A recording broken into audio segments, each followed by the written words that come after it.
What's going on, everyone? So I was watching ESPN yesterday afternoon, and Magic Johnson came on to do a special segment about Lakers trade targets, and honestly, what I heard from him was one of the most enthusiastic and detailed player evaluations I've ever seen him deliver. Magic had this huge smile on his face, and you could tell he was really fired up about what he was about to say. And he opened by saying, "Clearly, Rob Pelinka watches me talk about the Lakers, because I have been saying for a while now, go get Jonathan Kuminga." The way he broke down Kuminga's situation with Golden State, his untapped potential, and why he's the perfect fit for what LA needs was genuinely brilliant analysis from someone who understands championship basketball at the highest level. Let me walk you through everything Magic said, because hearing him advocate so passionately for the Lakers to acquire Kuminga, while being completely honest about both the upside and the risks, was honestly some of the best trade deadline analysis I've heard from anyone this season. Hey, what's up, everyone?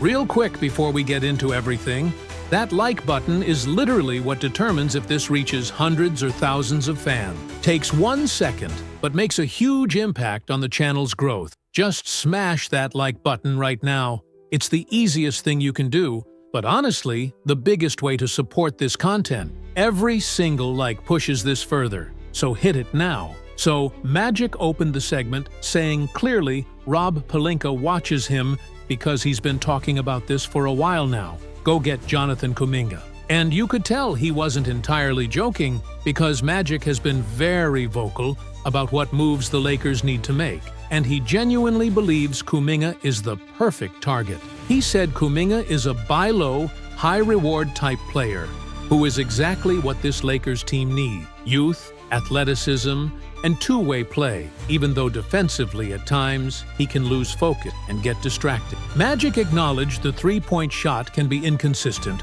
although Kuminga shot 40% from three in the playoffs last year and is a career 36% shooter in playoff games, which is actually pretty solid production when it matters most.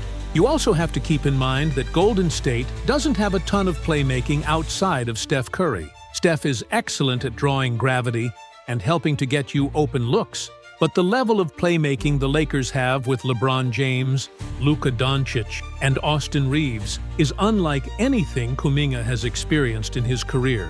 And this is where Magic really started getting animated about the role inconsistency issue that's plagued Kuminga's entire tenure with the Warriors. He said another big thing is just the lack of a defined role. It's hard to be good at anything when you're not consistently getting the opportunities you need to develop your game. Kuminga himself has talked about it on several occasions, where one game Steph is out and the coaches ask him to step up. So he goes and gives you 25 points, and they win the game, and everything's great. Everyone's high-fiving him in the locker room and celebrating his performance.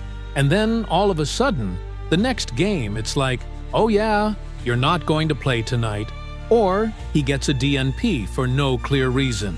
Magic was clearly frustrated talking about this because, as someone who was always the centerpiece of his team's offenses and had a clearly defined role from day one in the league, he understands how demoralizing and confusing it must be for a talented young player to have his minutes and role fluctuate wildly game to game, with no explanation or consistency. There are already reports that Kuminga has played his last game with the Warriors, and all this speculation swirling around. And the problem is, the only other team that's been seriously linked to him is the Sacramento Kings.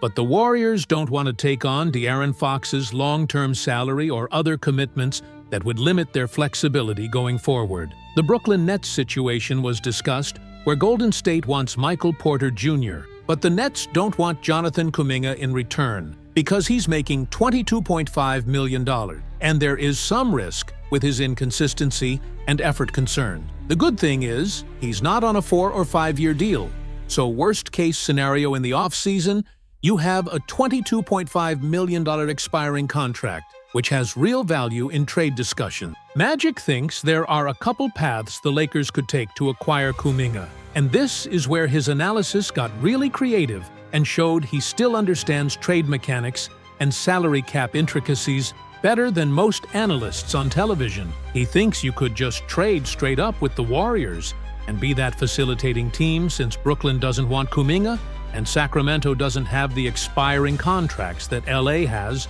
to make the money work smoothly. Could you go get Jonathan Kuminga for just a second-round pick? Magic said emphatically he's not giving up a first-rounder for Kuminga. The value isn't there for that kind of premium asset, given all the questions about his consistency, effort level, and whether he can be a winning player. He would try not to give up anything of major value beyond expiring contracts that the Lakers don't view as core pieces moving forward. The three-team trade framework Magic laid out was fascinating in its complexity and showed real creativity. He would try to do a deal where Michael Porter Jr.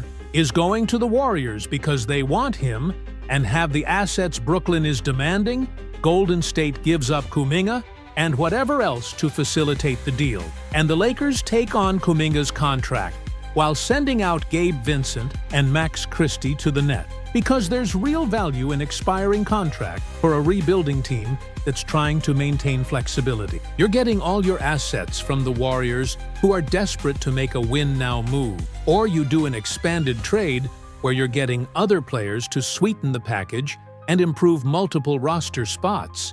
Magic mentioned potentially getting Isaac Okoro from Cleveland in a multi-team framework, or helping facilitate the Ochai Agbaji situation where Toronto wants to dump his salary with a second-rounder attached to get under the luxury tax. Help us do that trade and help us land Agbaji as an additional piece. If there's a path where you can make multiple moves in one framework, that would be ideal, and Magic was clearly excited thinking through all the different permutations of how the Lakers could improve multiple roster spots simultaneously without giving up major assets. The reason he's talking about this again, because he's discussed Kuminga extensively in various forums and media appearances recently, is that Jacob Fisher recently released a report that the Lakers are linked to Jonathan Kuminga, and that you should keep an eye on LA potentially looking to trade for him. Apparently, they inquired about him in the offseason before he signed his extension, and Magic joked with that huge characteristic smile, "It's not a coincidence. I start talking about Jonathan Kuminga, and now, all of a sudden, there's all these reports about the Lakers wanting him. I know I'm not technically an insider anymore, but Lakers Kingdom is real, and people listen." See, he was obviously having fun with it, but then got serious saying, in all honesty, he thinks Kuminga makes tremendous sense for LA, from both a basketball fit perspective and a timeline perspective. He's been wrong about player evaluations before over his decades in basketball, but he has a pretty good feel for these things after all his years playing and being in front offices. He talked a lot about Jake LaRavia being undervalued and was spot on with that assessment. He feels the same way about Jonathan Kuminga and still believes there's legitimate star potential despite all the issues and flaws that people focus on when evaluating him. The guy is still averaging anywhere from 12 to 15 points per game, getting no consistent minutes whatsoever. Magic emphasized with real passion. He's putting up those numbers on a team that barely plays him and jerks him around with his role. Imagine what he could do with an actual defined role and regular playing time, where he knows what's expected. He has the athleticism, the youth, the physical tools, everything you want in a modern NBA wing player. You're talking about a guy who's 6'7", 6'8", who can play basically positions 2 through 4 for you, someone who can guard multiple positions and switch everything on defense. He definitely needs to work and improve his consistency and decision-making, Magic acknowledged honestly, but the Warriors haven't done him any favors by refusing to commit to his development and giving him a real opportunity. Usually, when you're developing a young guy,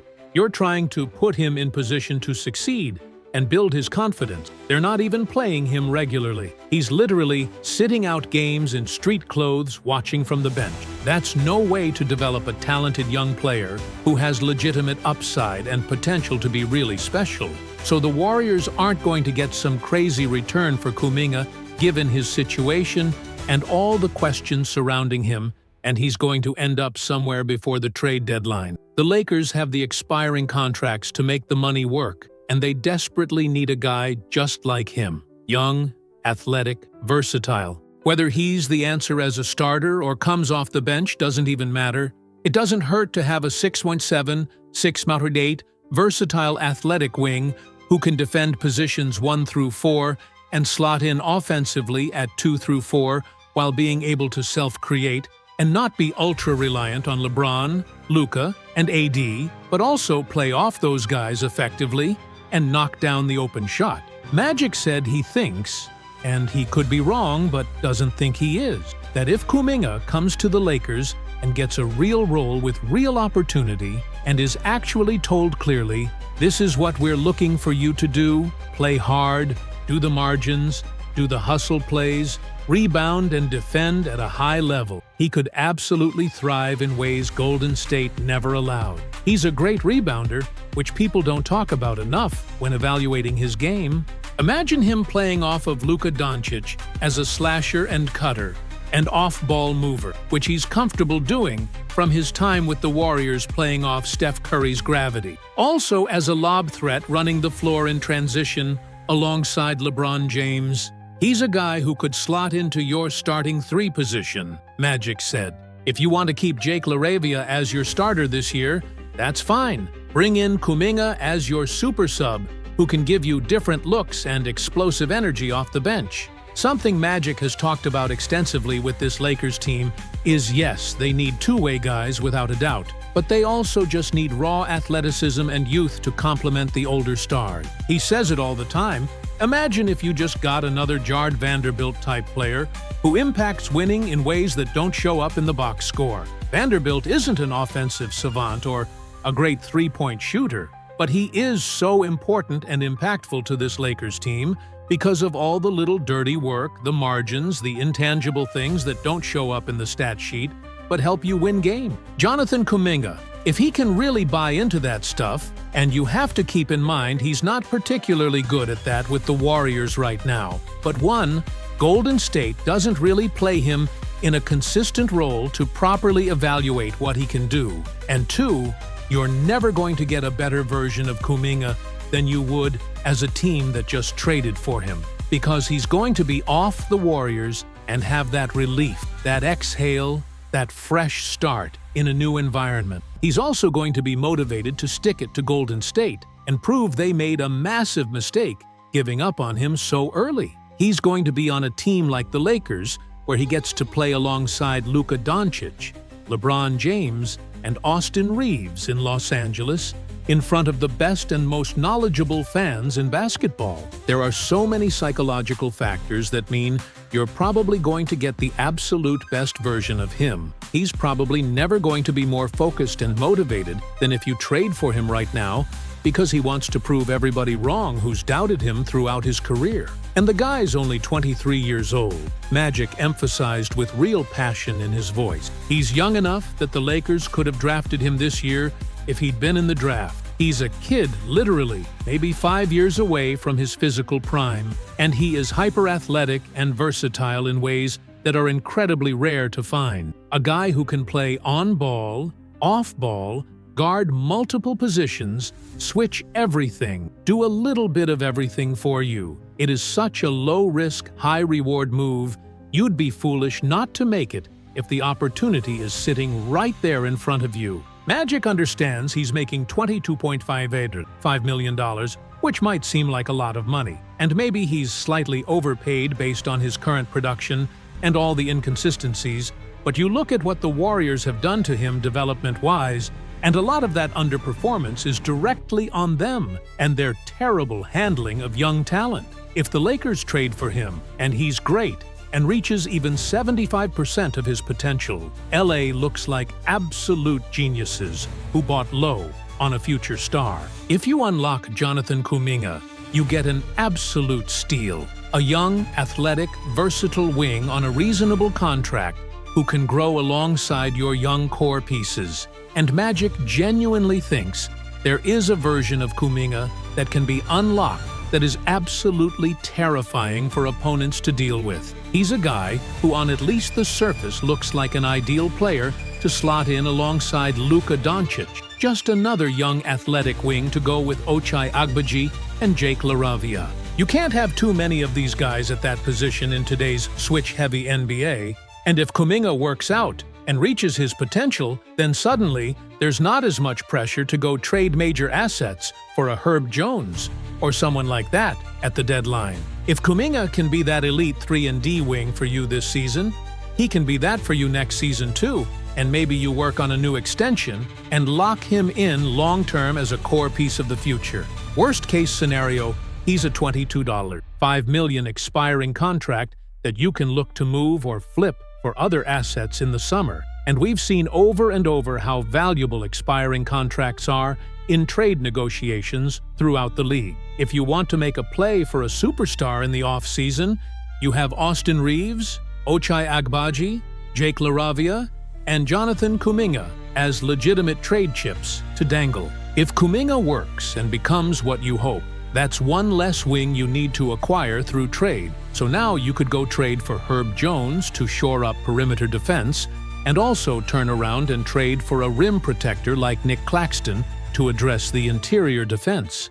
Now you could land both and have a starting five of Luka, Austin Reeves, Herb Jones, Jonathan Kuminga, and Nick Claxton with elite two-way balance. Now, you have your two athletic, versatile wings who can switch everything on defense, with Kuminga buying in defensively, where we've seen him be legitimately great and impactful when locked in and motivated. He can be elite defensively when he wants to be. It's just having him consistently play that role and stay bought in mentally, which Magic thinks you'd absolutely have this year with all the fresh start and motivation factors working in your favor. Magic said he really wouldn't be worried about Kuminga right now for this season. He thinks Jonathan will be exactly what you want and need him to be as a high-energy, high-effort role player. It's next season when he starts getting comfortable, or if he gets a big contract extension that you might have some concerns about effort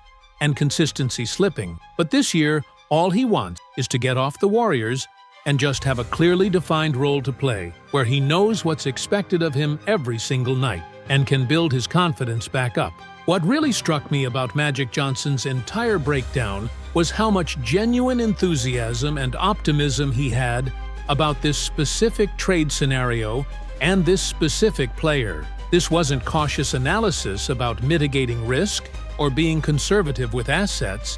This was full-throated advocacy for going after a player he clearly believes in, despite all the question marks and concerns. When Magic talks about the Lakers with that kind of passion and specificity, it carries real weight, because he's been part of championship teams both as a player and executive, and knows exactly what it takes to win at the highest level. So what do you guys think? Is Magic Johnson right that Jonathan Kuminga is the perfect low-risk, high-reward target for the Lakers, and they should absolutely make this trade happen? Or are the concerns about his consistency and effort level too significant to justify taking on his $22.5 million contract? And would Kuminga actually be more motivated and focused in LA, playing with LeBron and Luka? Or would he just be the same inconsistent player in a different uniform? Let me know in the comments, because after watching Magic break down every single angle of why this trade makes tremendous sense, from the skill set fit to the trade mechanics, to the developmental upside, to all the psychological fresh start factors, I'm pretty convinced he's absolutely right, and Rob Pelinka needs to be working the phones right now to make this happen before another team beats them to it.